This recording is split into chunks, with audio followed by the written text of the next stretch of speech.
when you start regulating emissions and you start penalizing people for putting out too much or whatever, now keeping in mind already that the United States has some of the strictest emission policies in the world, but when you start penalizing companies for that, and companies that are in the 11th Congressional District in various industries, they start to eventually say, this is too much regulation, it's too much money, I'm leaving.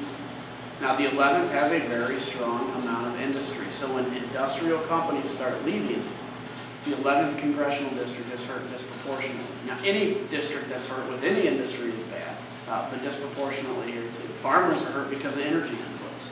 The coal industry, which really isn't prevalent in my district to a huge extent, but that is what, in fact, during the presidential campaign, Obama said he was going to bankrupt.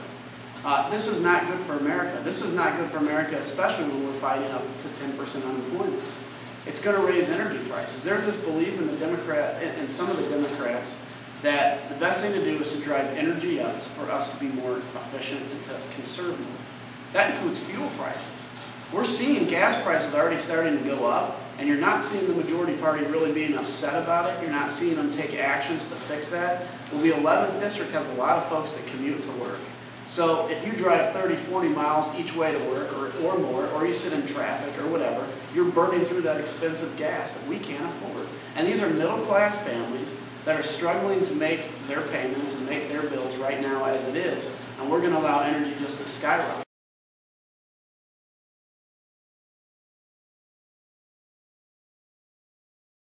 Frankly, the last 6 months or whatever, I think we've been doing a good job of finding that middle ground. I mean, obviously, you know, we're stewards of the earth. We have to be stewards of the earth. You know, we have to check unregulated, you know, dumping in the environment. We have to protect clean water, clean air. These are all things that we can do. But it is when we start going into extreme stuff like cap and trade, or global warming bills, which just basically have really no scientific foundation, you know, that say, there's a chance this may work, this is radical policy, but let's go ahead and pass it. That's just where we as legislators have to stand up and say no. And we have to find our own middle ground. You know, my middle ground is saying I'm a huge supporter of the environment, and I also believe that, you know, we need to allow industry and businesses to thrive. So where do you find that middle ground? That's just a matter of every piece of legislation that comes up, you figure if that fits into your personal mold. But I can tell you one thing cap and trade did. And I can tell you another thing. Debbie Halvorson voted for cap and trade.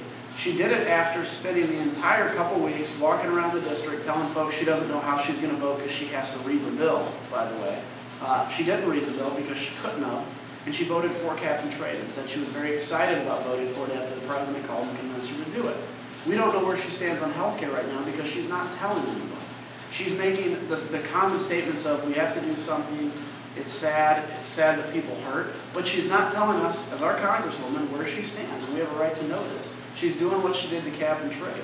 So maybe it's going to be another midnight bill that pops up and a 6 a.m. vote. I don't know. I don't know how they're going to do it. They have the votes to do whatever they want as far as the procedural motions go. But I hope that she can come out in the district and say, this is where I stand on health care, and be a leader. It's time for leaders in Congress. We've had enough people that walk around and just try to hide in the bunker until it passes and collect a paycheck. That's not what was ever decided in the Constitution of the United States.